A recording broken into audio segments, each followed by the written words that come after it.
जिस आंदोलन की बात कर रहे हैं उसी आंदोलन में हाय हाय मोदी मर जा तू के नारे लग रहे थे, वो किसान लगा रहे थे, आपको लगता है? आप सभी हमारे लिए सम्मान करें। आपके काम गाली खाने वाले थे जी, वो जो मुंबई अटैक हुआ था आपके सरकार के काम गाली खाने वाले थे। मैं तो मजाक मत उड़ाइए, जरा तमीज से बात कीजिए। देखिए ये तरीका सही नहीं है शिवम जी, क्या हो गया भाई आपको? सही नहीं है, मौक मत कीजिए मेरे को, नकल मत उतारिए, तमीज मत कीजिए, तमीज से बोलेंगे। मोदी जी आप सिखाएंगे हमें तमीज, चुप रहिए, बोलने दीजिए, तमीज आपको नहीं है, बात डिबेट करनी है। आप मुझे एक चीज बताइए, कल अगर इनकी कॉन्स्टिट्यूएंसी में कमेंट मत मारिए मिस्टर शिवम, तमीज से बात कीजिए, पर्सनल कमेंट मत। दोस्तों मेरा नाम है रमन और आप देख रहे हैं द न्यूज रूम। पहले अगर आप हमारे चैनल पर नए आए हैं तो चैनल को सब्सक्राइब कर दीजिए, वीडियो को लाइक कर दीजिए और शेयर कर दीजिए। अबे जल्दी बोल, कल सुबह पनवेल निकलना है। वहां पर प्रेस कॉन्फ्रेंस और ये सी और यूपीए को गाली दी, आपके काम गाली खाने वाले थे जी, वो जो मुंबई अटैक हुआ था आपके सरकार के काम गाली खाने वाले थे। मैं तो कहता हूं कम मिली, और ये हम नहीं कह रहे हैं, मैं कहता हूं दुनिया की तमाम किताब के मुंबई टेरर अटैक्स के बाद जिस तरीके से माहौल था, मनमोहन सिंह फैसला लेने से डर रहे थे और कहीं ना कहीं जिस तरह की चीजें हुई हैं वो चाहते थे कि इस मामले से बचना। हमारे देश में दिक्कत हो सकती है चुनाव के दौरान, क्योंकि वहां पर जो है आतंकवाद को भी खासतौर पर एक विशेष धर्म से जोड़कर तुष्टिकरण के हिसाब से देखा जा रहा था, इसलिए बच रहे थे। आपने पाकिस्तान को जवाब नहीं दिया, आप कुछ नहीं कर पाए, आप चुप बैठे रहे, आपने एयरफोर्स को जिम्मेदारी नहीं दी, उनको फ्री हैंड नहीं दिया। इस वजह से आपकी, मुझे लगता है कि जनता ने अगर आपको गालियां दी तो पढ़नी चाहिए थी आपको, और पूरे देश का सेंटिमेंट वही था। अब आगे आते हैं, इन्होंने कहा कि मोदी जी दे रहे थे गालियां, बोलने की क्या आदत है, रुकिए ना। चलिए शिवम जी, हाँ तो मैं तो कहता हूं पूरा देश दे रहा था, देना चाहिए था, आपके काम थे देने वाले भाई।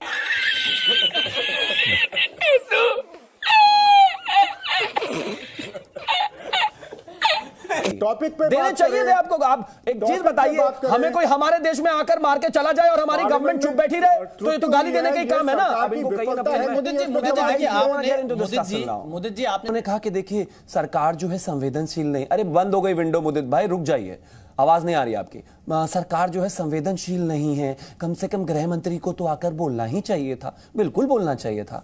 1974 में 26 मजाक मत उड़ाइए, जरा तमीज से बात कीजिए। ये तरीका सही नहीं है शिवम जी, क्या हो गया भाई आपको? सही नहीं है, मौक मत कीजिए मेरे को, नकल मत उतारिए, तमीज मत कीजिए। मोदी जी क्या हो गया, डिबेट करने नहीं आती ये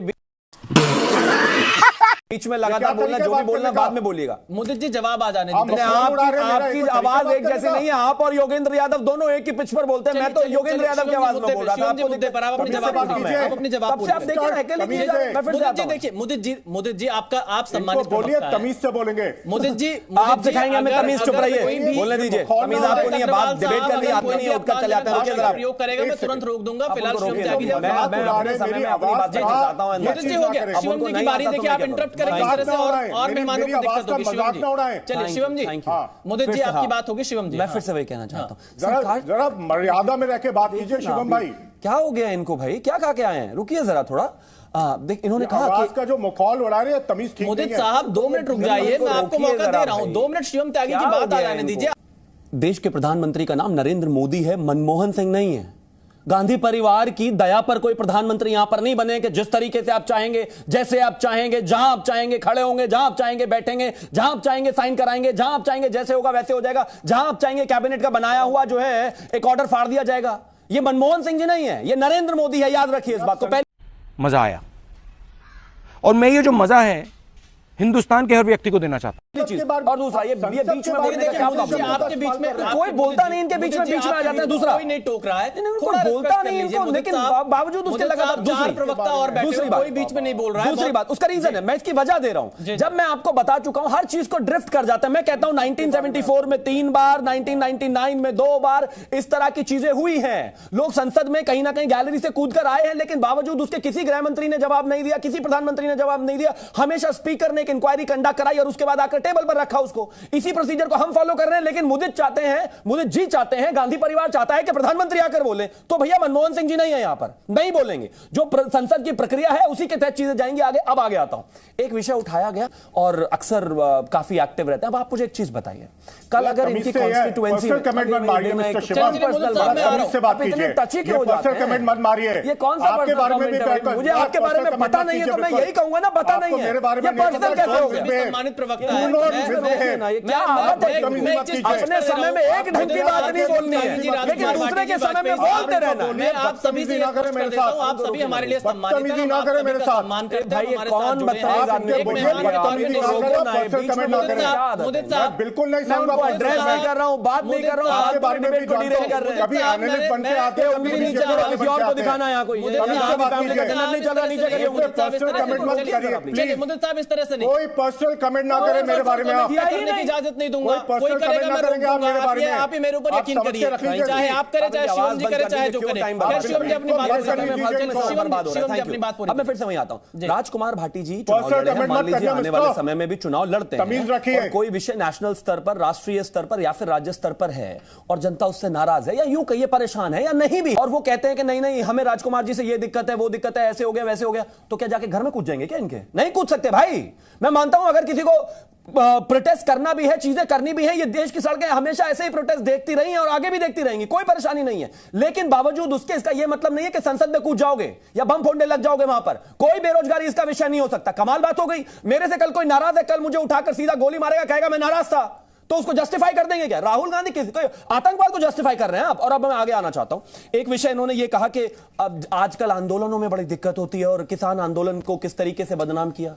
जिस आंदोलन की बात कर रहे हैं उसी आंदोलन में हाय हाय मोदी मर जा तू के नारे लग रहे थे, वो किसान लगा रहे थे, आपको लगता है? या फिर इसके अलावा बताइए लाल किले पर जाकर चढ़ गए, किस तरीके का माहौल हुआ, क्या देखा नहीं किस तरीके से ट्रैक्टरों का हंगामा हुआ, किस तरीके से फंडिंग आई, तो वो चीज हुई। अब आप चाहते हैं कि मीडिया उस पर अपनी आंखें बंद कर ले उसको। हम भाई ने मेरी बात शायद ठीक से सुनी नहीं होगी, कुछ और सोचने लगे होंगे, मोदी जी को क्या जवाब देना उसकी तैयारी कर रहे होंगे। ये इन्होंने मेरे वक्तव्य सुना नहीं, वरना ये सवाल उठाते ही नहीं। मैंने शुरू में ये कहा था विशाल जी, मैंने शुरू में ये कहा था कि ये कार्रवाई किसी भी तरह से जायज नहीं ठहराई जा सकती। ये गैर जिम्मेदाराना कार्रवाई है, ये बिल्कुल एक अपराध है। इस तरह संसद में कूदना, उसका समर्थन नहीं किया जा सकता। लेकिन अगर देश में कोई समस्या है उस पर तो सरकार को ध्यान देना चाहिए। सरकार उसको तो अवॉइड नहीं कर सकती। अब मैं कल ही एक चैनल पे, बाय द वे मैं नजर पड़ गई, मेरी एक चर्चा चल रही थी, एक कार्यक्रम चल रहा था बेरोजगारी पे, तो बहुत राष्ट्रीय चैनल है, बहुत लोकप्रिय चैनल है, उसमें बताया जा रहा था कि 25 से कम आयु के 42.30% युवा बेरोजगार हैं। 25 से 29 साल के 22.80% युवा बेरोजगार हैं।